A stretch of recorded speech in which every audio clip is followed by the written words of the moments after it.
Doctor Héctor Rocha, un gustazo tenerte aquí como siempre. Bienvenido, buenos días. Pues muchísimas gracias, encantado como todas las ocasiones. Gracias, doctor. Autolesiones, ¿qué es una autolesión?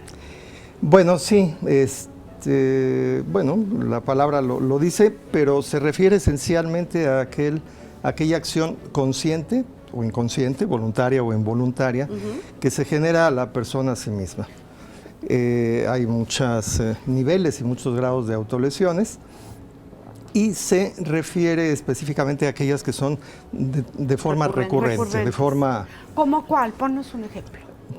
Quisiera a lo mejor mencionar solamente, sí, porque es algo raro, el mayor grado de autolesión que puede existir y que a mucha gente pues, seguramente le parecerá extraño, verdaderamente, que es un síndrome, una enfermedad de Lesch-Nyhan. Es una enfermedad que es generada por una situación autosómica, recesiva, genética, que se transmite particularmente de los padres o del padre a los hijos varones.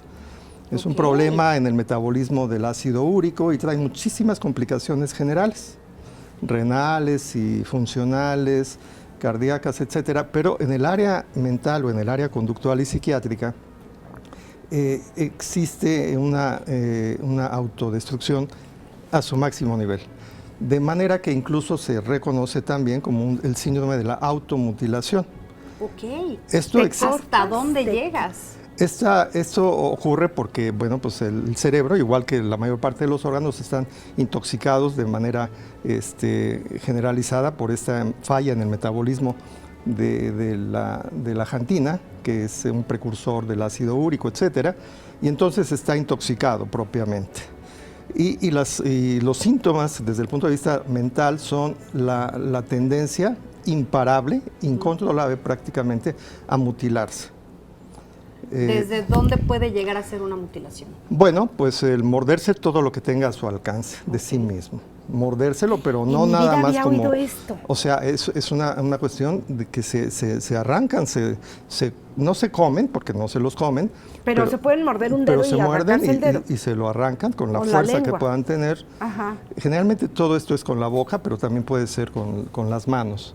Que se rasguen, se corten con la uña, cuestiones así, autolesión en sí. Sí, eso sería mínimo, lo mínimo, ¿verdad? Eso lo veremos en el cutting. Pero aquí son lesiones que son intensas, intensísimas, incontrolables, obviamente, y que pueden llegar a mutilarse una mano, un brazo, una pierna, un pie, etcétera. ¿Es enfermedad, síndrome? ¿Qué mencionaste? Sí, es una enfermedad. De hombres a hijos hombres. Así es, así es. O sea, no se ven mujeres. No se ven mujeres. No se sabe por qué. No se sabe exactamente por qué, hay un cromosoma que está identificado ahí, pero bueno, las manifestaciones desde el punto de vista, y es cuando, bueno, aquí no he visto alguno en Querétaro, pero cuando estaba en la residencia, en el hospital. Sí, te tocó. General, en el 20 de noviembre y en el hospital psiquiátrico tuvimos algunos pocos casos de esos, ¿no? Son pacientes que tienen que estar prácticamente controlados. ¿Con medicamentos? Con medicamentos o y a veces también incluso sujetados, pero con medicamentos muy poderosos, muy fuertes, ¿verdad? Mencionas de padre a hijo, ¿esto quiere decir que alguien es portador nada más el o padre, el padre también está padeciendo de estas autolesiones? No necesariamente, puede ser recesivo, puede ser dominante y entonces puede tener y desarrollar la enfermedad o puede no, pero sí se transmiten. ¿Y el tratamiento es únicamente con medicamentos? No, bueno, el tratamiento es un tratamiento que incluye a varias especialidades, ¿verdad? Los endocrinólogos, internistas, nefrólogos, etcétera, cardiólogos y también psiquiatría, ¿verdad? Es el caso más extremo. Claro. Lo muestro nada más como una señal hasta dónde puede llegar la autolesión. No es tan común, pero existe. Existe, sí. Y de ahí, perdón. No, sí, hay otros tipos de autolesión. Sí, claro, lo ya que vemos vamos para comúnmente, abajo. ¿no? Sí. Entonces ese sería el de mayor gravedad. Otros que son de gravedad también importante, pero no a ese nivel, son aquellos que son ocasionados por otros padecimientos cerebrales propiamente, neurodegenerativos, algunos tipos de demencia, algunas lesiones cerebrales postraumáticas, algunas situaciones postquirúrgicas. ¿Algunos medicamentos pudieran ocasionar estas autolesiones? No, hasta donde se sepa, no. Es un asunto psiquiátrico. Pero esas cuestiones de deterioro de áreas cerebrales que tienen que ver con el control de los impulsos pueden verse afectadas y entonces sí se generan tendencias de lastimarse, de morderse, de llegar a mutilarse alguna parte de un dedo, por ejemplo, de dañarse constantemente, de golpearse con las manos o contra la pared, etcétera, ¿no? Y eso puede verse, por ejemplo, es más común en personas pues, mayores con demencia, con ciertos tipos de demencia o de daño cerebral, en niños en casos de daño cerebral importante. ¿También se puede ver en niños? Sí, también en niños, que se golpean, se tiran contra el piso, contra la pared, etcétera, o con algún objeto, ¿verdad? Ahorita hacías referencia de las manos, de las uñas. ¿Hasta qué punto puede llegar a ser foquito rojo en nosotros ver a nuestros hijos o ver a alguien en la familia estarse mordiendo y mordiendo y mordiendo las uñas hasta sacarse sangre? Ok, ese sería, eso también se observa, pero bueno, no es tan común. Repito, voy de más a menos. Okay. Después viene justo lo que ya trastornos propiamente relacionados con problemas de ansiedad o de conducta o de hiperactividad o de algún daño cerebral mínimo en niños o en jóvenes o en adultos también que tienen problemas severos para el control de los impulsos y entonces tienden mucho a la onicofagia, a morderse las uñas, a tirarse el pelo, a arrancarse el pelo hasta quedar a veces prácticamente sin cabello, a morderse también las uñas, a arrancarse lo que llamitos aquí, sí, alrededor de la cutícula de las uñas, de los dedos, y bueno, y eso es recurrente, de manera recurrente, y eso sí se ve ya con más frecuencia. Son temas asociados a problemas de ansiedad. En el caso de los niños, pues pueden ser situaciones obviamente alrededor de la familia, en la familia, en el entorno, ¿no? Situaciones que probablemente sean de mucha violencia o de mucho abandono, de mucho rechazo o desatención hacia los niños, ¿no? Y entonces es una forma de canalizar la ansiedad y consigo mismo, ¿no? Es como si fuese un desahogo y un síntoma de la ansiedad. Okay. Y seguimos bajando y hay más. Y venimos al ya conocido y reconocido desde hace mucho tiempo, el síndrome del cutting, del cortarse, Sí. ¿verdad? Que desafortunadamente se ve muy seguido en las escuelas. Sí, sí, muy seguido en las escuelas, digo, los adolescentes, preadolescentes y un poco más que adolescentes pueden desarrollar este problema, que ese sí es bastante frecuente, ¿sí? ¿Qué les lleva a hacer esto? ¿Qué es lo que busca esa persona en el cutting, por ejemplo, que estamos hablando ahorita? Bueno, en este tema ese es uno más de los síntomas, no es el síntoma único. En la mayor parte de los casos va acompañado de situaciones emocionales muy, muy alteradas, trastornos depresivos, trastornos de ansiedad severos, puede ser también secundario a situaciones familiares graves o abusos de cualquier tipo, sexual o de cualquiera otro, a uso de sustancias también. Okay. ¿Está asociado con trastornos alimenticios?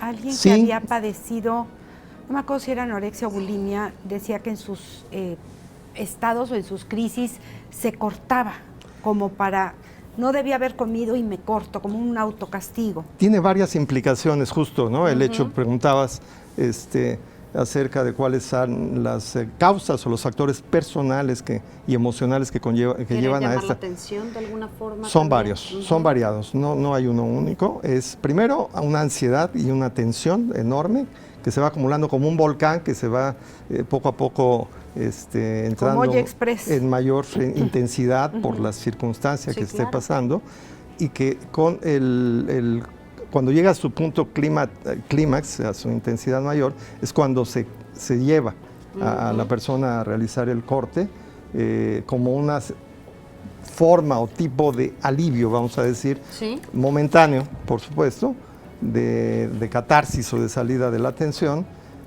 un placer incluso, pareciera ser mentira, pero sí llega a tener un placer sí les momentáneo. Duele, obviamente, por el corte, pero lo disfrutan. Pero sienten ¿sienten placer? Sí. No es exactamente el masoquismo, pero digamos tendría algo que ver, ¿no? Con el dolor placentero, vamos a llamarlo, ¿no? Momentáneo. Tenemos una llamada, gracias por comunicarse con nosotros, el señor Rodrigo Moreno. He notado que mi hijo trae como quemaduras de cigarro en los brazos, que si será un signo de alerta de autolesión. Es similar o es comparable, esto justo qué bueno que lo mencionan, sí también, no solamente es el corte, también es lastimarse de otra manera, Quemarse. con el rascado excesivo hasta hacerse verdaderamente hoyos, llagas, heridas serias, infectadas. Puede ser, repito, arrancarse prácticamente todo alrededor de las uñas, puede ser el quemarse, sí también, no son tan comunes, pero también ocurre y es, digamos, tiene la misma contenido y la misma causa. Estamos hablando de este tema de autolesiones que la verdad es que nos tiene un poco con el ojo cuadrado porque a veces no nos enteramos y lo peor del caso es que puede estar pasando en su casa, en mi casa, en la casa de todos y no nos enteramos de este asunto que nuestros hijos se pueden o uno de ellos se puede estar lesionando. Ahora, llega un chico a tu consultorio, tú como psiquiatra, Héctor, ¿y qué es lo primero que haces? ¿Cómo diagnosticar qué es lo que tiene? Bueno, muchos de ellos son enviados o canalizados por psicólogas, terapeutas, una gran cantidad, en donde pues se entienden o se dan cuenta que se requiere un trabajo más integral y más completo. Y médico. Y médico. ¿No? Sí. Entonces yo como psiquiatra y terapeuta también que soy, de familia, de pareja, de hipnosis, etcétera, de adicciones, pues hago una evaluación lo más completa posible, no solamente los síntomas psiquiátricos o emocionales, sino también la estructura emocional, psicológica del joven y de la familia. Necesito que por lo menos uno de los padres esté presente, incluso pues solicito que asistan los dos padres o a veces hasta la familia completa, porque esto es algo que tiene mucho que ver en la interacción familiar. Sí. Claro. A veces es como sucede en las adicciones, como el paciente identificado, aquel que está canalizando o tomando toda la disfunción de la familia, a veces, no siempre, ¿verdad? Y hay que evaluar entonces todos los aspectos, tanto el aspecto familiar, el aspecto personal y el aspecto interaccional, qué es lo que está viviendo este muchacho, este chico o chica, y de qué manera lo está afrontando, ¿no? Entonces se hace un diagnóstico clínico, sí, pero también un diagnóstico psicológico y psicodinámico de la situación por la que está. De su entorno. Sí, y qué está queriendo decir. Eso es muy importante. ¿Qué es lo que quiere decir y que no puede decirlo verbalmente? No lo puede expresar, pero lo sí. expresa Siempre a través de los un síntomas. por qué lo están haciendo. Así es, así es. Y Dependiendo entonces, de eso es el tratamiento. Claro. ¿Desde qué hasta dónde llegan los tratamientos con estos problemas? El tratamiento tiene que estar estructurado en varios niveles. Obviamente, generalmente hay un tratamiento médico para el control de la ansiedad, de la angustia, de la impulsividad, de los trastornos obsesivos a veces que existen en esta condición. Un tratamiento obviamente individual, de tipo terapéutico, en colaboración frecuentemente con otros terapeutas, psicólogos. El tratamiento familiar, también eso es muy importante, y también poder a veces colaborar con las escuelas, ¿no? O cuando hay interés de parte de la escuela, para que podamos hacer, digamos, un equipo completo y enfocarnos hacia un tratamiento que dé resultados. No solamente nos interesa, obviamente, controlar y aliviar el síntoma, que es muy importante. Afortunadamente no llega a ser en la mayor parte de las veces fatal o letal, porque es a menos que haya una depresión muy severa, entonces sí puede haber intentos, tendencias autodestructivas, pero ya letales, ¿no? Cuando no existe esta condición, entonces digamos que tenemos un poco de flexibilidad para poder darle oportunidad al sistema familiar y al propio joven de que se vayan integrando y se vayan atendiendo las causas de esto, ¿sí? Seguimos recibiendo llamadas. La señora Rocío Cabrera, muchísimas gracias por comunicarse con nosotros. Comenta, sorprendí a mi hija con un alfiler, se estaba haciendo como rasguños en las piernas. ¿Qué debo hacer? ¿Sí es autolesión? Bueno, pues es un principio, puede ser a veces imitación.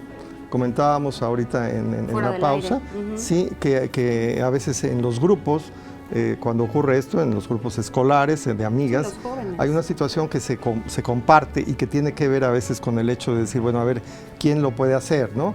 y quienes pues no tienen obviamente el criterio suficiente, buscan imitar a quien puede ser, quien más esté siendo Y luego popular o hay llamando la retos, que atención. también lo hemos visto No, en que ese otras es cosas. todo un Hay tema. retos de cutting, hay retos de autolesión y De que tomar también- fármacos, a de ver quién tomar aguanta fármacos. despiertos. Y como papás, qué bueno que estemos allá al pendiente para Entonces, esos poquitos. ¿qué hacer? Sí, exactamente. Hacia dónde dirigirnos con el psiquiatra. Así es. Entonces, hablar, abrir la comunicación, hacerla también abierta al papá para poder pues plantear y identificar qué es lo que está sucediendo, qué está queriendo decir con esta conducta el hijo, ¿verdad? La hija. La Sí. hija, exactamente. De verdad que sí es Héctor algo Rocha, que sí. necesitamos nosotros Sí, como papás, hay que abrir los hablarlo. ojos y hablar con nuestros hijos. Sí. Igual que muchos otros temas que Absolutamente. no por no hablarlos no Dejan de existen, existir. ahí están. 442-203-8348, el número telefónico del doctor Héctor Rocha. Ahí te encontramos. Muchísimas gracias. Gracias. Y me Gracias, gustaría doctor. tocar esto de los retos, ¿no? Que ¿Cómo no? cuántas veces- Sí, Con para todo la gusto. próxima. Por favor. La próxima vez, sí.